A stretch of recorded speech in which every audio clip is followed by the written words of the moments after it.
अस्सलामुअलैकुम, कैसे हैं सब। उम्मीद करता हूँ सब खैरियत से होंगे। आप मेरा चैनल देख रहे हैं लर्निंग विद कुबैब। तो अगर आप हमारे चैनल पर नए हैं तो हमारे चैनल को सब्सक्राइब कर लें और नीचे दिए गए बेल आइकन को प्रेस कर लें ताकि आपको हमारे नई आने वाली नोटिफिकेशंस मिलती रहें। तो चलते हैं आज के लेक्चर की तरफ, जिसमें आज मैं आपको बताऊँगा कि आपने किसी भी फोल्डर को या फाइल को या किसी भी डॉक्यूमेंट को, इवन कोई सॉफ्टवेयर है, उसे कॉपी किस तरह से करना है, कट करना है कैसे करना है और किस तरह से आपने उसे पेस्ट करना है। इसी वीडियो के अंदर मैं आपको डिलीट और परमानेंट डिलीट के बारे में भी बताऊंगा। पहले शुरू करते हैं हम किस तरह से किसी भी फोल्डर को या किसी भी फाइल को हम कॉपी किस तरह से करते हैं। मिसाल के तौर पे मेरे पास ये एक फ़ोल्डर बना हुआ है। अगर मैं चाहता हूँ कि मेरे पास इस तरह का एक और फोल्डर आ जाए तो मैं सिंपली क्या करूँगा, इसे राइट क्लिक करूँगा, इसे कॉपी करूँगा। ये सिंपली कॉपी हो चुका है। दोबारा से मैं आपको बताता हूँ किस तरह से आपने इसको किस तरह से कॉपी करना है। आपने सिंपली अपने माउस का राइट क्लिक करना है इस पर। ये देखिए राइट क्लिक किया मैंने, कर्सर इसके ऊपर रख के राइट क्लिक किया और ये मुझे ऑप्शन कुछ दे रहा है। आपने सबको इग्नोर करके अपने नीचे आ जाना है। तो इधर ये आपको कट के नीचे एक ऑप्शन आ रहा होगा कॉपी का, आपने सिंपली इस पर क्लिक कर देना है। तो आपका ये कॉपी हो चुका है। अब आप क्या करेंगे, आप वो कह रहे हैं कि आपने इसे पेस्ट किधर करना है। तो मैं क्या करूँगा, मैं ये एक मेरे पास ये फोल्डर बना हुआ है ट्री का, मैं इसे इधर आके सिंपली इसे राइट क्लिक करूँगा अपने माउस का, तो इसे मैं पेस्ट कर दूँगा। ये देखिए, ये आपको नज़र आ रहा होगा, ये फ़ोल्डर आ चुका मेरे पास, कॉपी हो गया। तो बहुत सिंपल है, आप इसे कॉपी भी कर सकते हैं। तो अगर मैं चाहता हूँ कि मैं इसे कट करके यानी कि इसे बिल्कुल मुकम्मल उठा के कहीं और ले जाऊँ या इसे मूव करा लूँ, तो सिंपली आप क्या करें, आप इस पर राइट क्लिक करें। वह जिस तरह से मैंने पहले आपको कॉपी में बताया था, इस तरह से आप कॉपी करें, इसे कट करें। ये देखिए कट कर लिया है। आपने क्या किया, इससे सिंपली अपना राइट क्लिक किया और नीचे आगे कॉपी के ऊपर एक ऑप्शन नज़र आ रहा होगा कट, आपने इस पर क्लिक करना है कट पे। इस तरह मैं इसे इसके अंदर ले आऊँगा, ये इस फोल्डर के अंदर ले आऊँगा। मैं चाहता हूँ इस फोल्डर के अंदर मैं इसे ले जाऊँ। मैं क्या करूँ, सिंपली इसे पेस्ट कर दूँगा राइट क्लिक करके। ये मेरे पास पेस्ट हो गया। बहुत बेसिक चीज़ है लेकिन बहुत अहम, आप इसे समझिए, ये आगे जाके आपको बहुत हेल्प करेगी। हर चीज़ के अंदर आपको हेल्प करती है ये चीज़। कॉपी और हमने पेस्ट करना भी सीख लिया, कट करना भी सीख लिया। अब हम चलते हैं इनकी शॉर्टकट कीज़ की तरफ।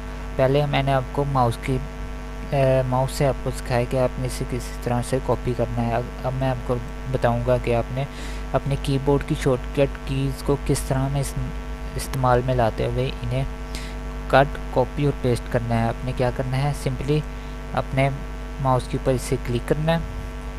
ये फाइल मेरी सिलेक्ट हो गई है। आपने इसे अपने कीबोर्ड की मदद से सिंपली आपके कीबोर्ड पे एक ऑप्शन होगा कंट्रोल, आपने उसे प्रेस कर लेना है और एक ऑप्शन होगा सी का, इसे सी का कंट्रोल प्लस सी। मैं आपको यहाँ पे एक ओपन करके दिखा देता हूँ फाइल। आपने इस तरह से इसे कॉपी, कट और पेस्ट करना है, ठीक है। इसकी शॉर्टकट कीज़ ये आपको आ रही होंगी, दिखाई दे रही होंगी, आपकी कीबोर्ड पे कीज़ होंगी। ये विंडोज़ के साथ होगी एक की कंट्रोल की, वहाँ पे भी एक होती है और एक आपके एरो कीज़ के साथ होती है कंट्रोल की। आपने सिंपली क्या करना है, अपने कंट्रोल को प्रेस करना है और सी को प्रेस करके कंट्रोल प्लस सी कॉपी हो जाएगा, ठीक है। मैं इसे करता हूँ, ठीक है। इस पर मैंने क्लिक किया, ये मेरा सेलेक्ट हो गया। तो मैं इससे सिंपली कंट्रोल प्लस सी कॉपी हो गया है, ये मेरा कॉपी हो चुका है, ठीक है। अब मैं चाहता हूँ इस फोल्डर के अंदर, या मैं इसे बाहर ही पेस्ट कर लेता हूँ।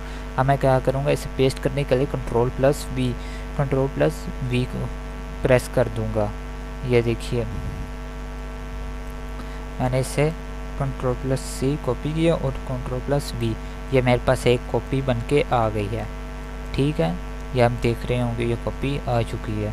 अब मैं चाहता हूँ कि मैं इसे कट करके पेस्ट करूँ, तो मैं सिंपली क्या करूँगा, इस पर क्लिक करूँगा कंट्रोल प्लस एक्स। आपके कीबोर्ड पे ऑप्शन होगा एक्स का, एक होगा एक्स अल्फ़ाबेटिक एक्स। आपने कंट्रोल+X को प्रेस करना है। ये देखिए प्रेस हो गया, ये अब हो चुका है कट। अब मैं चाहता हूँ इसको इस फोल्डर के अंदर ला के इसे मैं पेस्ट कर दूँ। मैं पेस्ट कर दूँगा। ये देखिए यहाँ से सिंपली ये उठ के इधर आ चुका है। अब मैं इसे दोबारा इधर लेके इसे दोबारा से मैं सिलेक्ट करता हूँ कंट्रोल+X और इसे इधर ला के मैं V कर दूंगा, कंट्रोल+V। ये इधर आ चुका है। अब इस तरह से अगर आपके पास कोई फोल्डर खुला हुआ है, आप इस तरह से इसे मूव भी कर सकते हैं। जिस तरह से ये देखिए, आपने सिंपली क्या करना है, इसे क्लिक करना है और इसे दबा के रखना है अपने माउस के क्लिक को। अब इसे ड्रैग करके ऊपर ले जाएं, ये आपका मूव हो चुका है। ठीक है, आपने इस तरह से इससे अपने फाइल को मूव भी करवा सकते हैं। अब हम अपने आगे कोर्स की तरफ चलते हैं, डिलीट और परमानेंट डिलीट। आपने डिलीट किस तरह से करना है, आपने सिंपली फोल्डर के राइट क्लिक करना है, उसके नीचे एक ऑप्शन आपको दिखाई दे रहा होगा डिलीट। आप सिंपली इसे डिलीट भी कर सकते हैं। मैंने डिलीट कर दिया है। ये देखिए, मैं दोबारा आपको दिखाता हूँ किस तरह से आपने डिलीट करना है। अपने माउस का राइट क्लिक करके उसे सिंपली डिलीट को कर देना ऑप्शन। ये डिलीट हो चुका है। इसका एक शॉर्टकट की होती है डिलीट। ये डेल इसलिए रखा है क्योंकि शॉर्टकट ये सेम ही हो जाएगा, आपको पता चले कि ये, ताकि आपको पता चलता रहे कि ये डिलीट ही है। आपने सिंपली क्या करना है, इस पर क्लिक करना है। अब आप इसे डिलीट करना चाहते हैं, आपकी एक एरोस कीज़ के ऊपर आपको एक डिलीट का ऑप्शन नज़र आ रहा होगा, उससे आपने सिंपली डिलीट कर देना है। इसे क्लिक करेंगे तो आपके डिलीट हो चुके हैं। अगर आप चाहते हैं मैं इसे परमानेंट डिलीट करना चाहता हूँ, तो आप क्या करें, आप इसे अपने शिफ्ट को दबाएंगे सेलेक्ट करके और डिलीट कर जो सा मैंने आपको अभी ऑप्शन बताया वो उसे प्रेस करेंगे। ये आपका, अगर आप ऐसे करेंगे तो ये परमानेंट आपकी डिलीट हो जाएगी। ये आप किसी रिसाइकिल बिन में भी नहीं जाएगी। पहले वाले तरीके में मैंने ये इस तरह से डिलीट किया था, ये क्योंकि ये वापस भी आ सकती है। ये देखिए, मैं अपने रिसाइकिल बिन में जाता हूँ तो ये मेरा फोल्डर पड़ा है ट्री के नाम से। ये देखिए दिखाई दे रहा है। आप इसे रिस्टोर भी कर सकते हैं। ये देखिए, रिस्टोर करके मैं ले आता हूँ इसे वापस। ये मेरा आ चुका है। अब मैं चाहता हूँ इसे परमानेंट डिलीट, इसे Shift+Delete को मैं प्रेस करूँ, ये डिलीट हो चुका है। वो मुझसे एक डायलॉग पूछ रहा है, ये खुल के आपके सामने एक डायलॉग पूछ रहा है कि delete folder, are you sure want to permanent delete this folder tree created. जो आपका टाइम होगा, जिस टाइम पे आपने बनाया, मैंने अभी बनाया तो थोड़ी देर पहले, ये आप देख रहे होंगे। तो ये आपका आ गया है कि आपने ये डेट दे रहा और क्या आप इसे परमानेंटली डिलीट करना है। आप यस करेंगे तो आपका परमानेंटली डिलीट हो जाएगा। मैं सिंपली इसे यस कर दूँगा, ये आपका परमानेंटली डिलीट हो चुका है। ठीक है, आपने सिंपली इस तरह से आप डिलीट भी कर सकते हैं। आज के लेक्चर के अंदर मैंने आपको बताया कि आपने किस तरह से कॉपी करना है, कट करना है, पेस्ट करना है, डिलीट करना है और परमानेंट डिलीट कर सकते हैं आप किसी भी फाइल, फोल्डर और किसी इवन के कोई सॉफ्टवेयर भी हो सकता है वो। तो मिलते हैं नेक्स्ट वीडियो में।